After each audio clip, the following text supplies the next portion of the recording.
Hey everyone. So I decided, as a bit of a compromise on some of the poll results in my stories, because I can't just do one thing, especially since I don't actually have that many hobbies, believe it or not. One of the things I'm going to start doing is filming these little vlogs, just kind of talking about topics I'm interested in,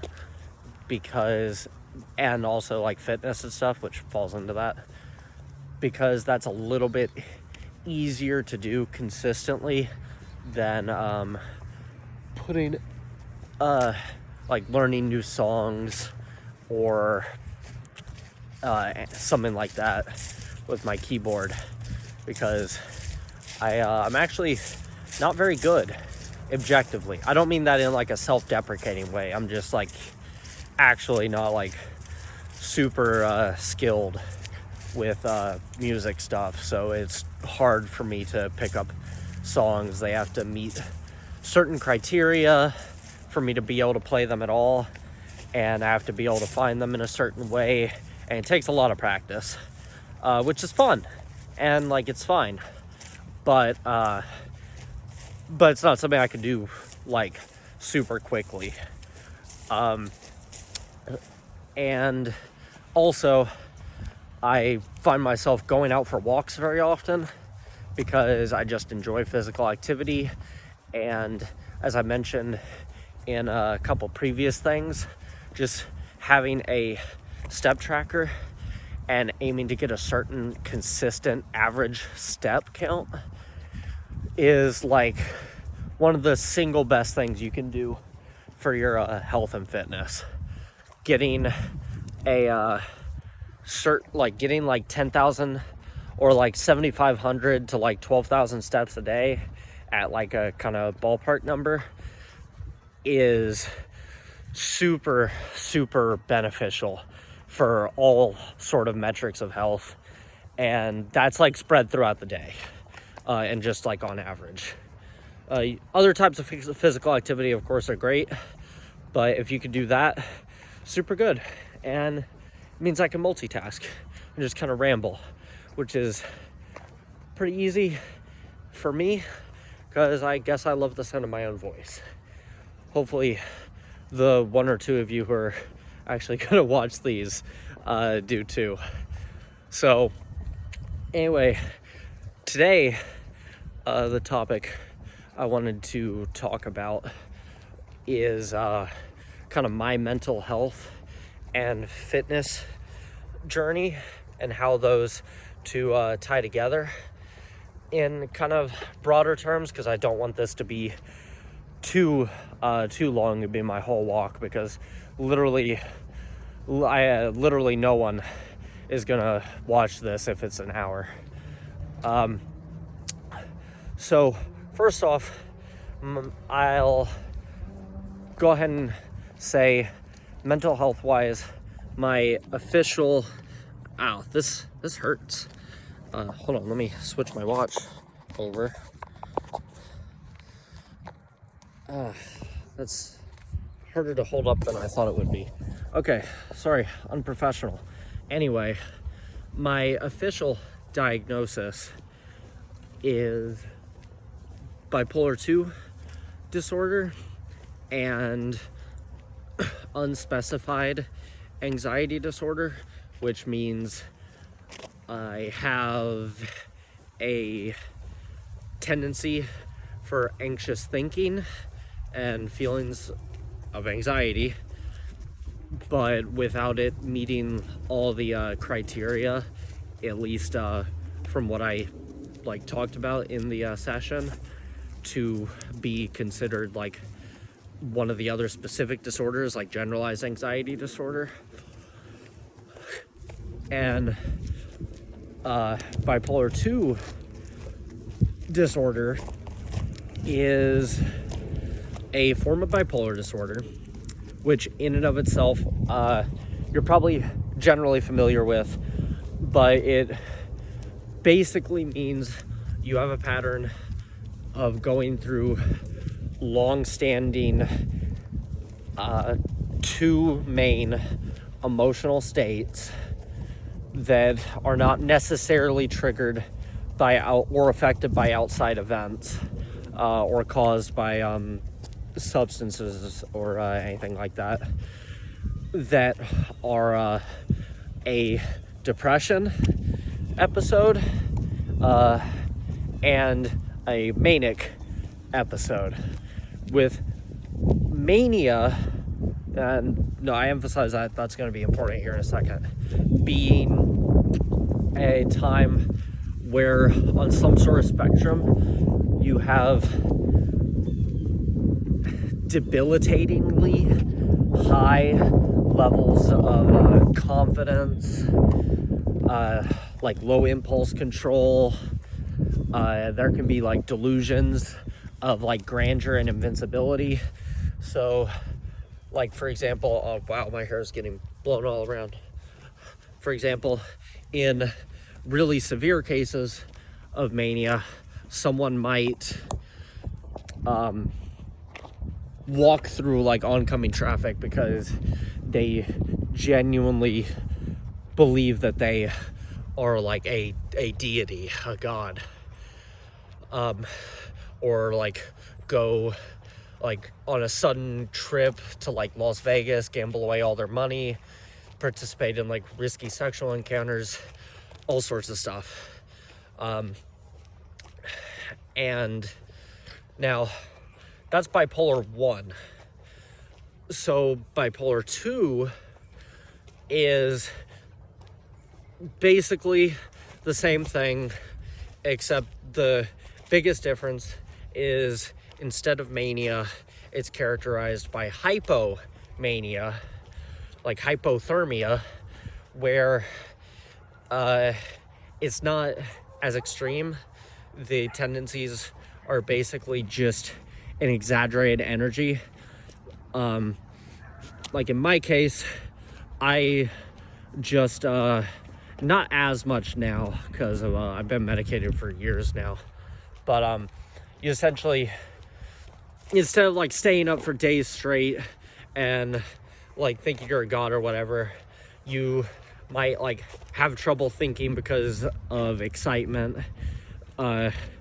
You get really enthusiastic, like overconfident, but not like deluded, kind of. There's not that warping of reality to as extreme a degree. Basically, I could have just said way less severe mania. So those are my two like diagnoses. And well, and then technically also there was a rule out diagnosis of borderline personality disorder, which I actually definitely don't have. That did get ruled out. That just came up because I brought up in the initial screening that basically I was really upset over having like lost a friend, and just the way I worded it, they were like, okay, we'll like check for that too. But it was mostly just, I find personality disorders really interesting, and so kind of projected that a bit, but it did end up getting rolled out. I'm gonna probably in my next 1 or 2 vlogs, I'm gonna talk more about personality disorders, because that's one of the psychology, especially the cluster B ones, that's one of the psychology areas I'm most interested in. By the way, none of this is meant to be an expert opinion. I'm just a hobbyist. I'm well aware, like I'm not necessarily saying everything to the complete scientific detail. Hold on, I have to switch hands again. My shoulders are not geared for this, apparently. So, or else this is my good side anyway, I guess. I don't know. So, those are my 2 main diagnoses. Now, separate from that, I've also suffered from a lot of body image problems, like anybody else. pretty much in the fitness space almost. This started off with when I was younger. When I was like a little kid, I was like scrawny. I loved running. I was pretty athletic, all that.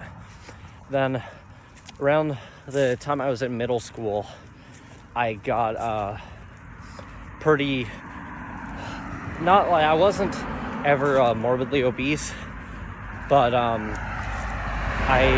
did get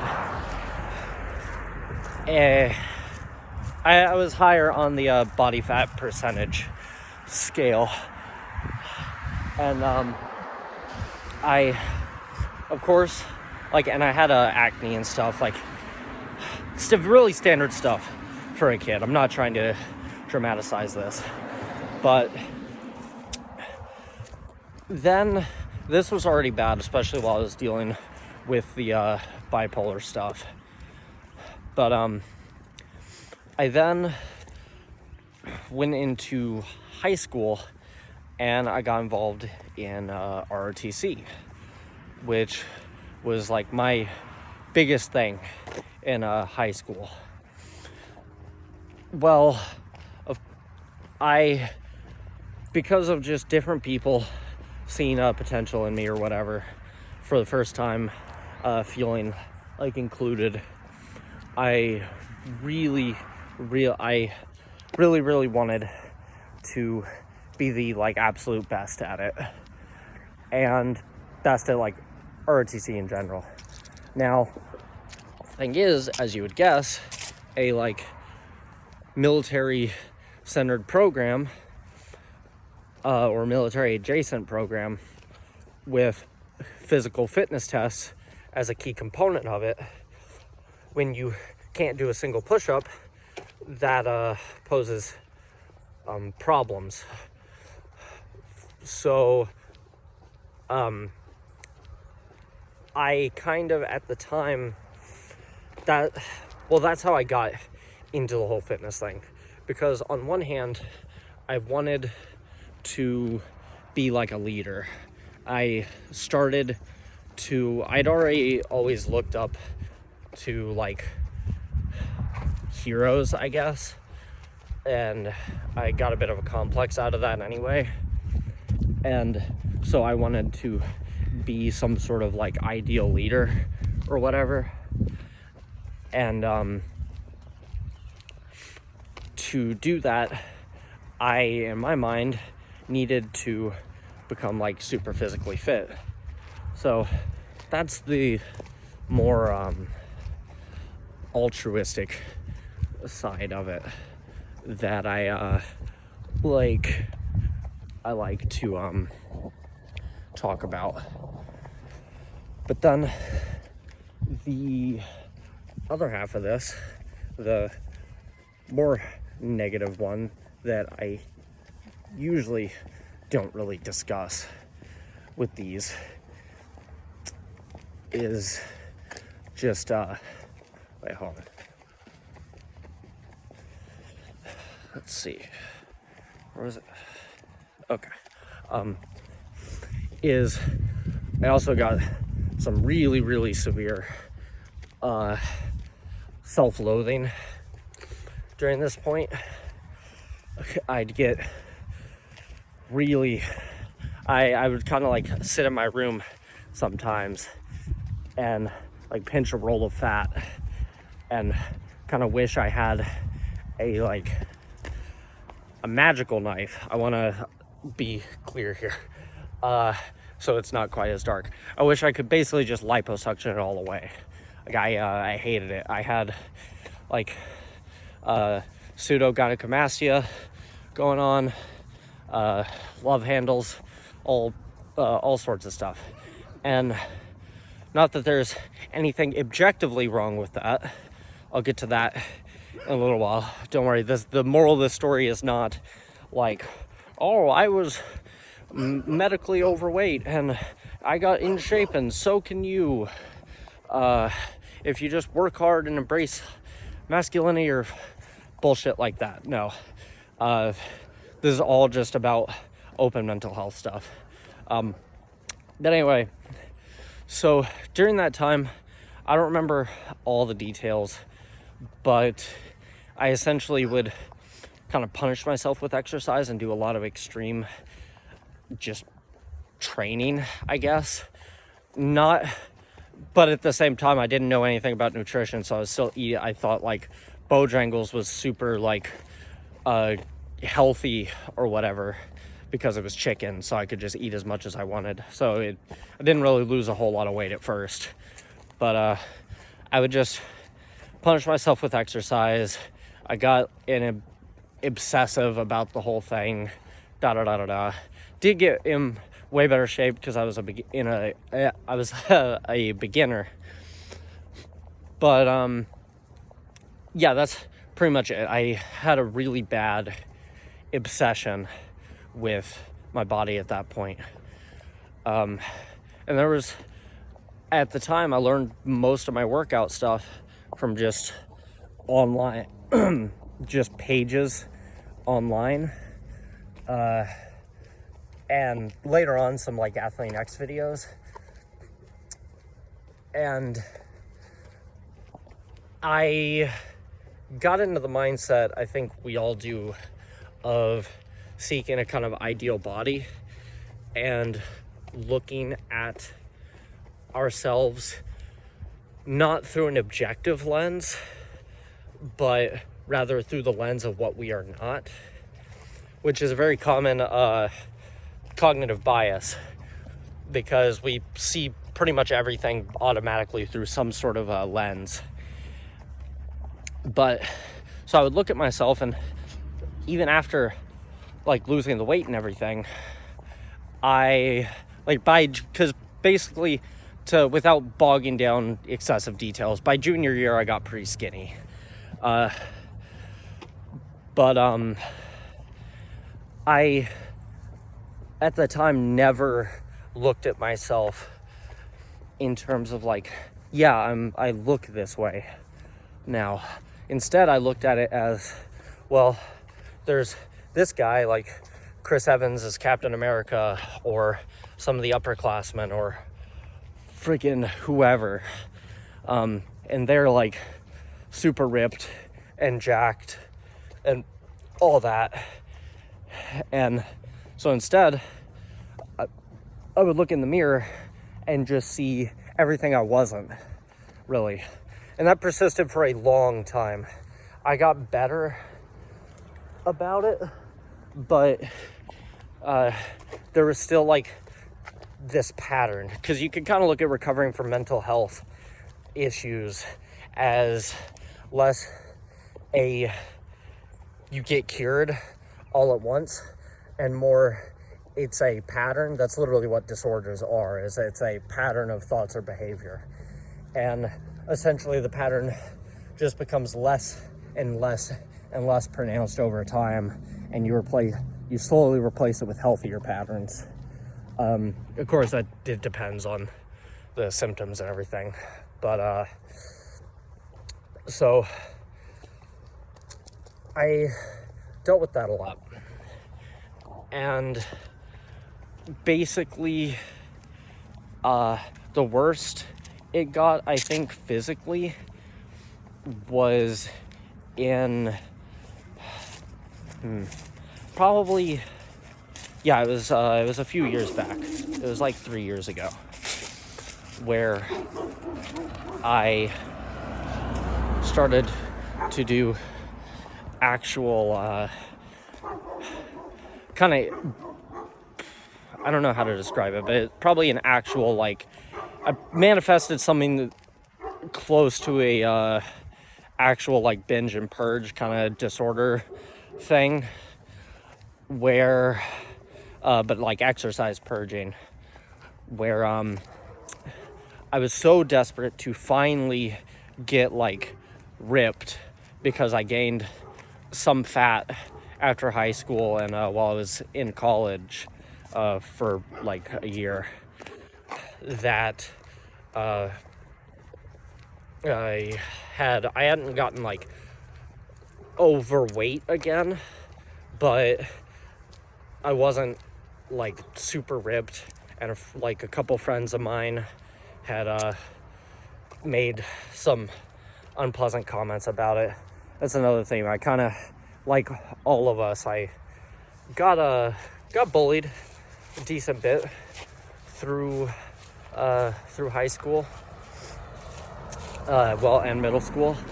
Probably a lot of people that didn't mean to do it necessarily, but just those like sly put downs or the indirect ones where they put someone else down for something and like you also are that thing. That's why I believe a lot in being careful with your discourse, because it's like, yeah, if you just because basically, for example, just because you don't directly call your friend a fat ass per se, but you call other people that, you're like, your friend is going to pick up on that, and it just builds this, like, it builds that mindset of like, I don't look how I'm quote unquote supposed to look, and it's ridiculous. Because again, even I want to throw this in here, even if you're like medically obese or morbidly obese, even, or you're super skinny or whatever, at the end of the day, and this is, of course, not like therapy. I don't expect this to fix anyone's problems. I'm not trying to play hero here. But something that's important to recognize is you're not seeing yourself, if you have those body image disorders, you're not seeing yourself how other people necessarily see you, or at least like half decent people. Because again, you're seeing what you're not, whereas most of us just see a person. So anyway, sorry, got sidetracked there. But I got at my worst into this phase where I was really restricting my calories down to, the plan was 1,700. I was bad at counting, so it probably wasn't actually, but and I was exercising. I was legitimately at the gym for 4 to 6 hours most days. And I don't mean that like I was some elite endurance athlete who could do that. I was like running myself into the ground, barely getting by, doing like intervals and stuff. Which honestly, thank God I was doing that and not like actual cardio, as in like endurance cardio. Otherwise I would have probably gotten really sick. And I got addicted to the number on the scale going down. Like, I needed it to be lower and lower and lower whenever I checked. To the point, like, afterward, I didn't want it to go back up. To this day, it's still like, I still have to consciously recognize that it bothers me when it's like over 155 on the scale. And it was so bad that I distinctly remember coming home from the gym almost like most of those times and laying in bed and just having this feeling of pain, like aching, but like nowhere specific. Like, it wasn't like a signal from a nerve, from what I could tell. It was, well, you know what I mean, from a specific like muscular nerve or joint or anything. It was just something was wrong with my body from overdoing it. And I have to switch again. There's a few different like medical explanations there, probably, that I'm not going to get into because I'm not a doctor. There's different stuff that can happen when you overtrain that involves muscle tissue breaking down and pH of blood, stuff like that. But who knows if it was any of that. But so that was all happening. But again, I wanted to be super lean. I wanted to be shredded. I wanted to have that like just disgusting or I shouldn't use that word, very abnormal, very extreme look of just like super low body fat. And also wanted to be like elite level athleticism. So, for example, another symptom I had was at the time, assuming I was counting it right, my resting heart rate at its lowest got down to like 38 beats per minute in the morning, which yeah, that's a pretty drastic sign of overtraining in somebody who is not like an elite endurance athlete. Like, I'm not a marathon runner or anything like that. And then finally, speaking of the number 38, one day I got on the scale and my body weight was down to 138 pounds. Now the scale might have like had something under it that like maybe the number was thrown off. It was probably actually like lower 140s or something. But because I didn't look super anorexic. I shouldn't say it like that. I was not like thin enough for it to be a medical concern, which 138 wouldn't have been, but it still, like, that would be very, very, very thin for me. So, and I was not at like a shredded body fat still. I've never been like 5% body fat.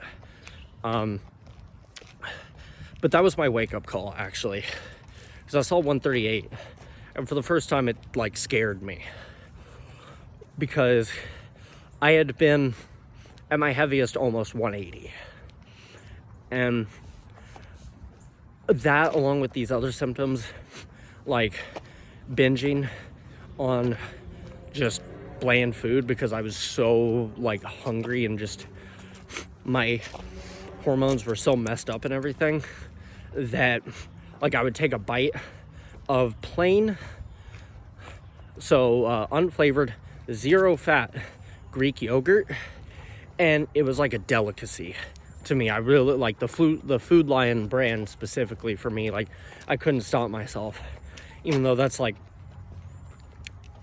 months before that I had tried that with like blueberries, and I was like, oh god, I need to do something with this to make it tolerable. But I couldn't control I couldn't control myself. I was eating like 5 servings of it at a time, like a whole tub, just because that's all I had on hand, and giving myself nightmares, by the way. That turns out eating like that much Greek yogurt before bed like messes with your sleep, but at least for me.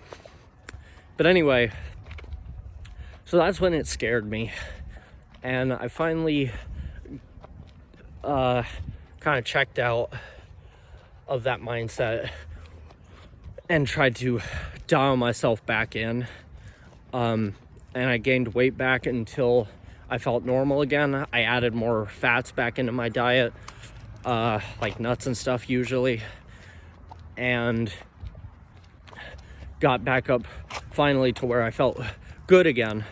Oh, that was another thing. I was super like angry and just temperamental all the time with people also, and like super anxious. And I was like, okay, I can't be letting this is, for me, it's always been like when these things start affecting other people negatively, especially, is when I feel very obligated to do something about it. So like, I should have gotten therapy, by the way. I go to Monarch Mental Health here in North Carolina for my medications, and I can also do therapy through them. I'm uninsured and they support that. Super helpful. I didn't do that. I've been medicated for my bipolar, I keep repeating myself, but I've done therapy, but not for the exercise stuff.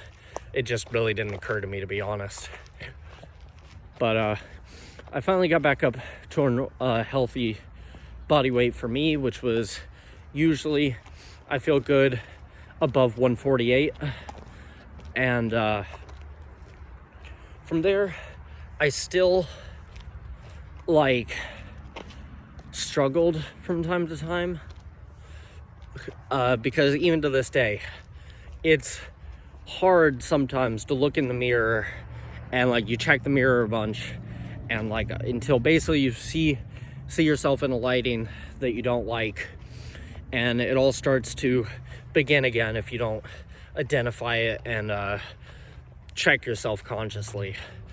So like I see sometimes after that I would still see myself, and I still do every once in a while, as like skinny but also not shredded, because again, like shredded, I've been throwing that word around, but for a basically for a male, it kind of refers to like 3 to like 7% body fat, or really single digit body fat in general, depending on how picky you are. Just that shrink wrapped look.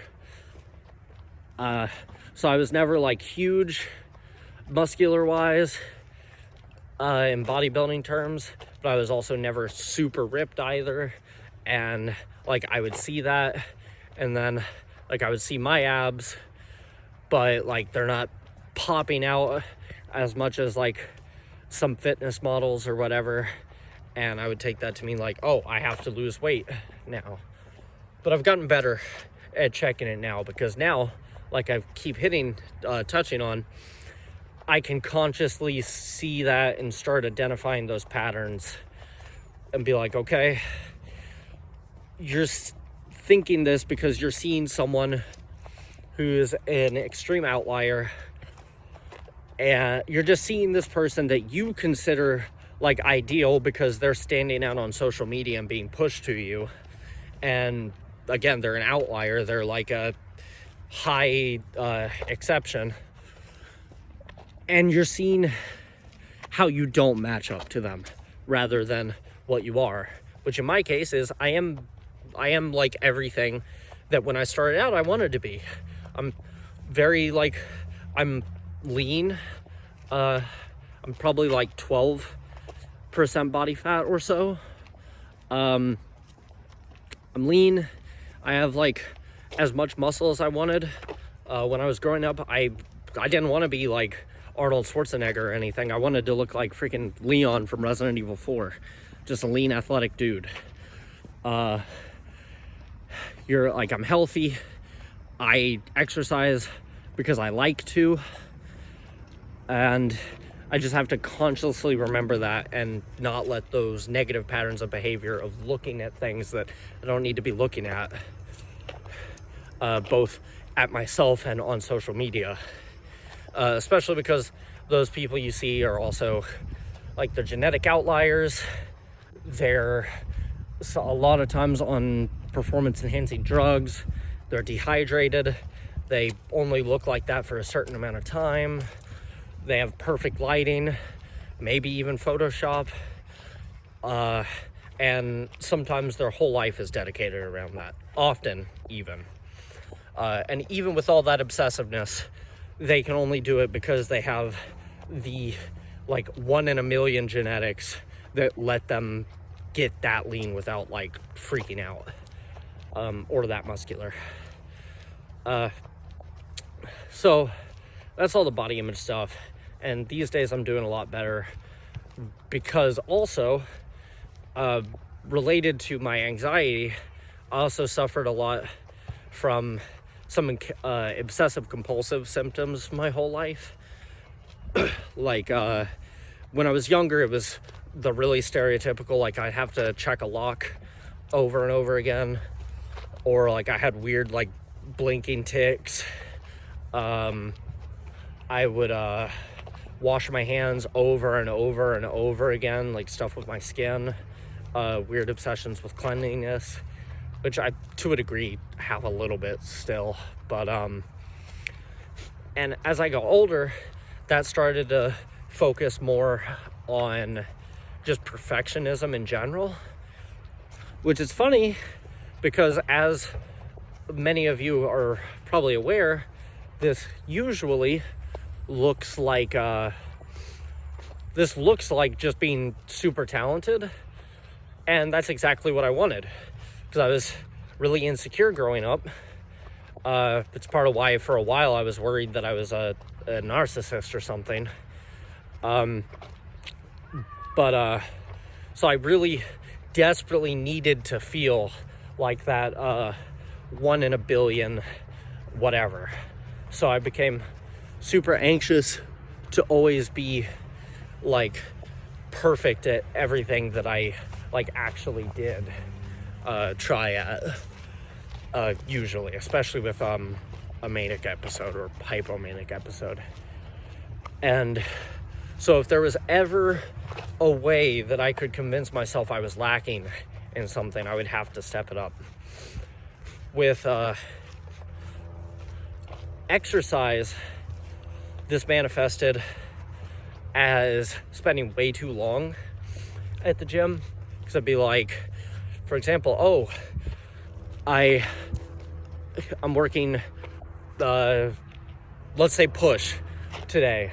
So I've got to hit my chest. But hey, like, what if I don't hit my like upper chest? Like, I need to do that too. And then I need to optimize like my tricep development and shoulders. And then like, can't forget the freaking serratus right down here. Have to do some sort of weird pushing thing for that too. And then like, I have to work forearms. Can't ignore that. And then on top of all that and then be like, I'm tired and I've hit everything, but hey, I only did like 4 sets for my chest, but the science says on average 5 sets per session is like better. So instead of listening to my body and the actual scientific like nuanced knowledge that I do have, I would be like, I have to do more then. And then also I would be like, yeah, but I want to be super like fit too, and also lean. So I've got to do my cardio. Got to do my cardio every day. If it's a minimum of 150 minutes of moderate activity, I can't count my lifting because like that's not like hard enough cardio, or my walking. So I have to do like actual dedicated cardio on top of that, and it has to be hard because I want to be like an athlete. And it can't just be 150 minutes because remember I said that was the minimum for like health or whatever. So I'm like, if I want to be like athletic, then it has to be 300 minutes at least. So eventually I was like, that means on top of my lifting, on top of the steps I'm getting, I'm also gonna have to do like an hour at least of moderate cardio, which to me in my warped mind meant hard cardio, because didn't want to wimp out or anything. And yeah, it was overwhelming. I dealt with that recently, especially with the cardio side. But I don't know what it was actually that made me kind of get over the perfectionism thing. Like, it's still a little bit there in the back of my mind, but not nearly as bad. Like now I'll get to that in a second. But in the last few months, just with all sorts of stuff that's happened to me, I've went on and on about, I just finally realized it and let it go. And realized I'm good enough without forcing myself to ridiculous ideals. And finally, hold on, I have to switch hands again. Sorry about this, y'all. But like, now my fitness is, I do however many sets. I do like supersets even though they're not optimal. So like I'll like do squats and then pull-ups, for example, while I'm resting. even though that's not optimal for muscle growth. And that keeps my heart rate up. So I count my lifting and my walking and stuff, of course, toward my physical activity.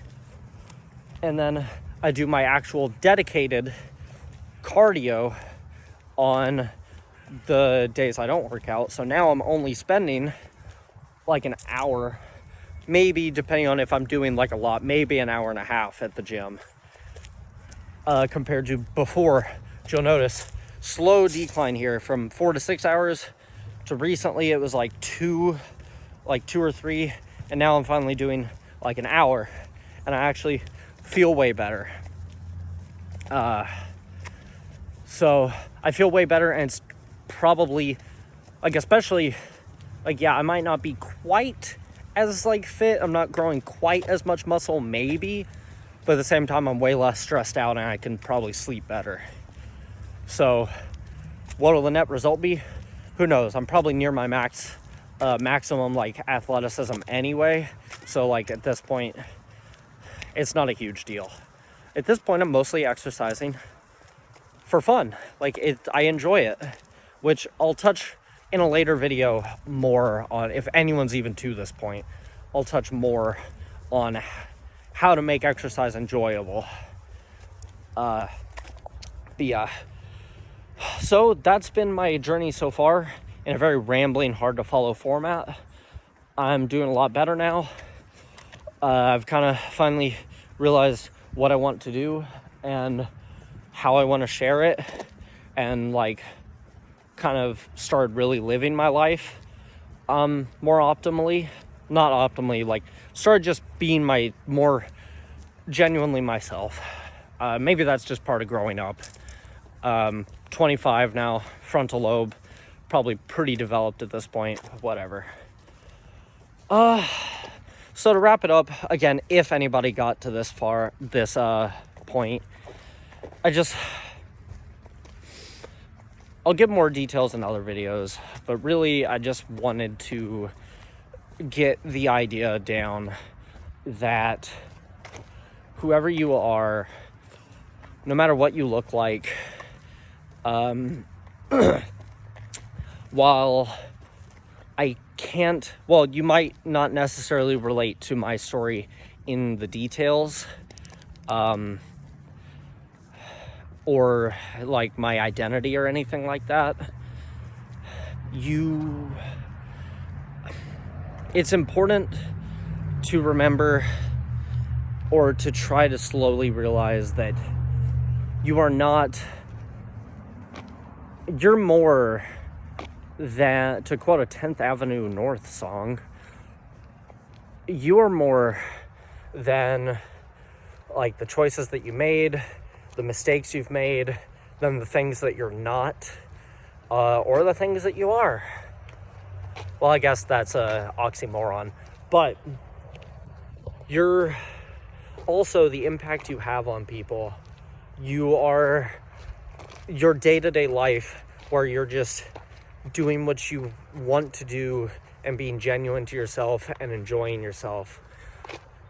Because at the end of the day, like, regardless of individual like spiritual beliefs or lack thereof or anything, in a way we're all the universe and ourselves looking like at itself and at ourselves. And so I feel like it's a shame to kind of live trapped in a life where all you see is like